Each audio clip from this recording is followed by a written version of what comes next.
Liberal, please.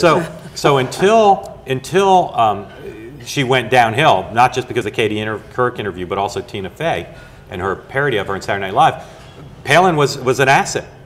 And by the time people on the McCain campaign at senior levels began to see her, as they did for most of the end of the campaign, as a problem to be managed rather than an asset, it was too late to think about replacing her. She had the base, which did not like John McCain, part of the reason they chose her. She had the base energized. You couldn't have gotten rid of her at that point and not exploded the party. It's fascinating because it's like she's the real candidate and McCain's the existentialist candidate. He's kind of there but not there, you know, it's a lot of times whatever. But the thing that I came away with the most was we like to think of John McCain as kind of the David Letterman of presidential politics, because he's constantly sort of commenting on the process in a kind of postmodern way as he undertakes it and kind of deflating his own efforts. It's fascinating. It's fascinating. The whole study of McCain in there is really a revelation. But and his marriage. But I wanted to get to one other thing first. It's interesting to me that when you look at the relationship that you portray between Barack Obama and Hillary Clinton, and I don't mean this in a romantic way, I mean it really in a political way, it's like a love story. The way the book begins, and then the remarkable way it ends, the remarkable revelation she makes to him in the last pages of the book, without giving it away, because that really is something that I don't think is written anywhere else, and we want everybody who hasn't read the book to not be, you know, spoiled. But that amazing revelation she makes to Obama at the end.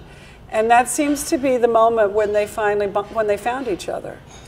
Do you think? It's such a great insight, and I wish we'd put it in the book, that it was a love story, because it is in a way. It's a boy meets girl, a boy loses girl. Look at them now. Boy gets the girl back. Doesn't she seem like that what she's doing now is what was inevitable?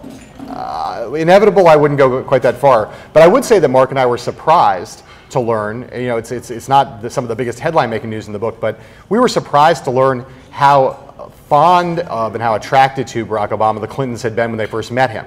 When he was running for Senate in Illinois in 2004, she's kind of blown away by him. She's enamored of him. She's gobsmacked. She comes back from meeting him the first time in Chicago and tells people there's a superstar in Chicago. She raises money for him. She tells people he's the most talented young politician she's ever seen. Bill Clinton goes to Chicago and kind of, you know, unfurls all of his Clintonian adjectives on top of Obama. Sees his heir apparent there in any way but running against Hillary. And then when Obama comes to Washington, he seeks Hillary out as a possible mentor, and there's this relationship which would kind of naturally have developed into a close one, you can surmise, were it not for the fact that he had the temerity to then challenge her for the nomination, which he believed was her rightful birthright. Both running for class president, that wasn't allowed. Right, exactly right. But you always get the sense throughout the book that and Hillary even says it at one point, you know, she reflects back and she says, oh no, he can take it, he's tough, you know, but that they knew that all the way along, and that's what made them crazier, is that they knew that Obama was the real thing, and that just made the vitriol, you know, more potent. It is interesting to me how the women in the book use the F-bomb more than the men, except for McCain.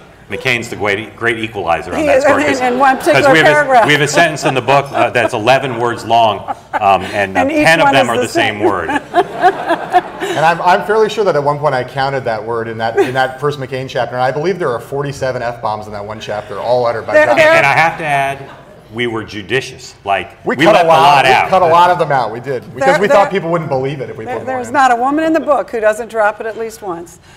Speaking of cutting things out, you credit Miss Shaughnessy at Vanity Fair for being your remarkable editor, and that she helped you to winnow it down from War and Peace. So there must have been some painful things that you had to cut out. I mean, we could have written, you know, we had at one point the Democratic, the book's in 3 parts: the Democratic race, the Republican race, and then the general election. The Democratic race, which we wrote first. The Democratic race is this much. Yes, in the and book. it was the this. Republican race is this much. And in the book, and the Democratic race was even bigger than that at one point. It could have filled a 2-volume.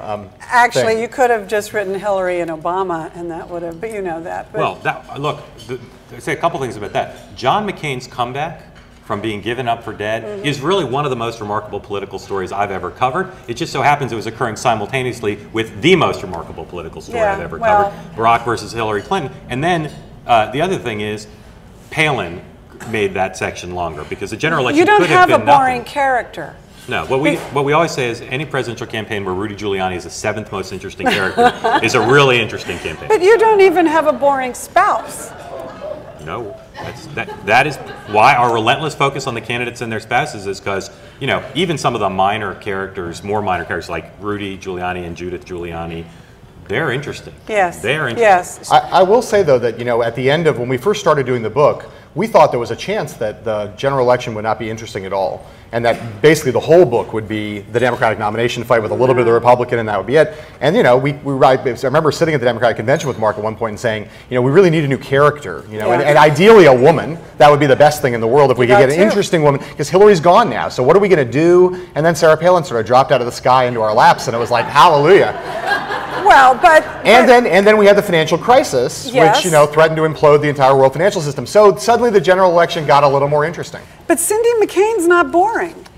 She looks it, but she's not the way you paint her. She's got this very compelling private life going on that you hint at. You don't really go all the way, but you give reason to believe that she had her very own active private life going on. And you know, there were all these things that everybody was tamping down. I mean, it's amazing how they, it was really stunning how I don't know if it was the McCain campaign that kept the Vicky Eisman story on the back burner as long as they did, and then by the time it was published, it had been sort of diffused a little bit. Still a story, had a cycle, but it never was as damaging as it might have been. But you would have thought the same things might have come out about Cindy McCain. Not as damaging as it might have been, and certainly not as damaging as McCain thought it was during the exact period. But did they achieve that? Did the campaign put the Times on the ropes? I mean, I think they certainly were doing their best to kill the story by trying to provide documentation to kill it, and certainly to some extent their efforts delayed it past McCain winning the nomination. That was the critical thing. At that point, he was the de facto nominee, so and the party rallied around him against the New York Times. You know, during the exact period when McCain begins to come back in the late summer and early fall of 2007 is when they are contacted by the New York Times and they're told they're working on this story. There had been earlier journalists, one journalist nosing around on the question of McCain's relationship with Vicky Eisman, but it was an extraordinary preoccupation. And McCain was convinced, as we show in the book, that this was going to end his campaign. That if the Times story ran before the New Hampshire primary, he was done. And that was, everyone we interviewed for the book said, the biggest psychic drain on the candidate and the campaign and time drain of anything they were dealing with that fall. Whatever happened to Vicky Eisman? It is, I don't know the answer to that question, but I will say it's a fascinating thing that there are two places where the New York Times tries to write about the personal lives of the candidates. And one case is the case that Mark's talking about with Vicky Eisman and John McCain. An earlier case is the case when the New York Times tries to write about the Clinton marriage in the summer of 2006. Yeah. Well, and in both cases, you virtually say he was having an affair with a real person that was a romantic relationship. Well, what we say is that Hillary Clinton and her campaign became convinced that that was true, and that is the fact. But the interesting role of the Times in both those cases was that it's a newspaper that, for all of its virtues, has a hard time because of some of its standards writing about subjects like this. And when it tries to, it tends to write these very elliptical, odd pieces, which insinuate a lot but don't really say anything, which then allows them to be attacked by the candidates because they don't actually go all the way. So in some ways, they should either not do it or go all the way, because they end up in this middle ground where they're open to being attacked. And in both cases, the attacks on the Times by the Clintons and their allies and by the McCains and their allies basically put to rest those issues. They made it so that the rest of the press was extremely gun-shy about approaching those issues. They kind of like... Well, and Obama even tells his campaign that the Clintons' personal lives are off limits. Did you find out the name of the woman who Clinton was allegedly having an affair with? We have nothing to say about that. Did you try to interview her? Same answer. Okay. Well, at least you tried. So, you know, that's...